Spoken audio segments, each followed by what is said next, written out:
So let me move to a couple things that we've done as well. We've passed some policy resolutions. This year we had adopted at our retreat in Chicago, the board adopted a couple things, one of which was opposing restrictive voting laws. We saw people going after the most fundamental right, and whether you're a Democrat, a Republican, or an independent, this nation stands for people having a voice in the electoral process. But we see some folks, state by state, taking away voter registration laws, moving back to things that we haven't seen since Jim Crow days. We've seen in state after state people saying, and even slipping, like the, I think, Senate leader in New Hampshire, the State House, said, well, the problem with those young people is they vote Democratic.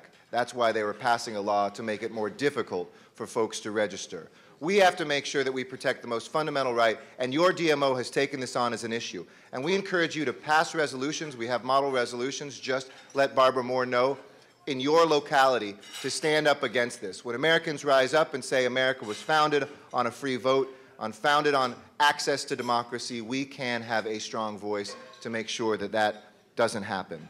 Second, we have taken up the 4th of July challenge. And what is the 4th of July challenge?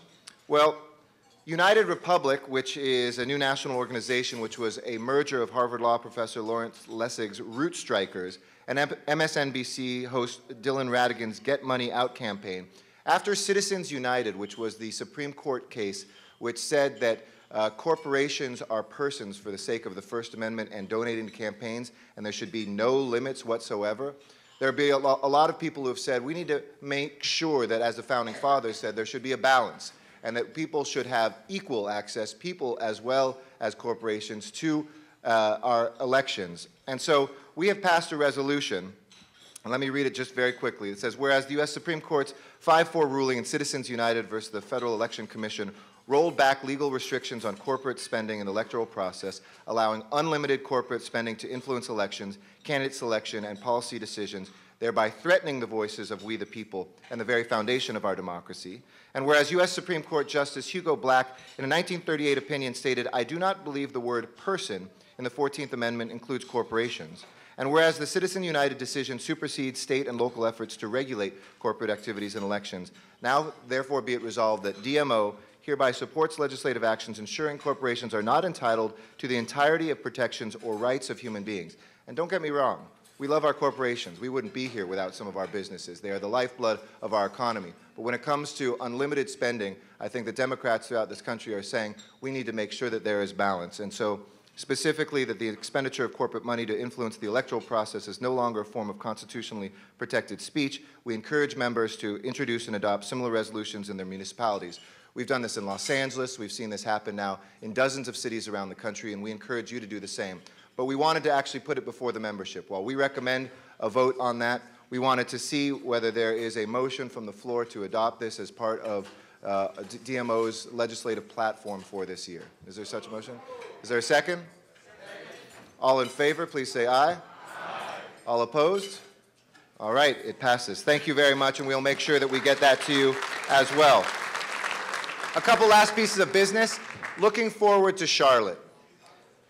It is a where's Charlotte in the house? There's Charlotte. We are excited to be in Charlotte this year for our convention. And one of the things that we're going to be lobbying for, especially Mayor Ryback and myself, are going to be making sure that we have as many local officials who have access there. I know many people are going to be running for delegates, but we want within the party to ensure that we have local elected officials who are represented there on the floor. But we wouldn't be in Charlotte were it not for my predecessor, Susan Burgess, who went straight in one of these breakfasts when Tim Kaine was speaking here, right after, it was like days after he had been elected chair, and said, you need to be in Charlotte. And when he announced that we were going to be going to Charlotte at the DNC meeting, he remembered her and remembered that moment. And Susan Burgess's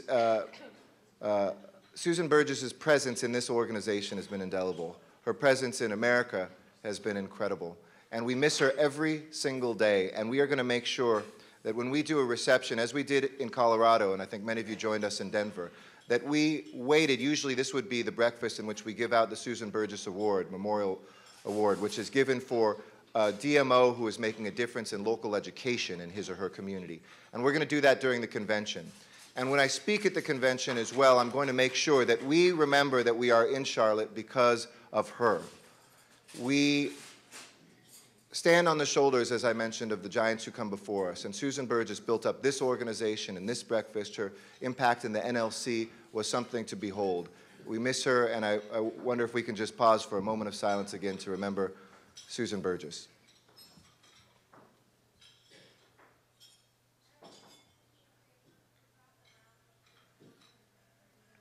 Now, anybody who knows Susan knows she would not want us to be sad.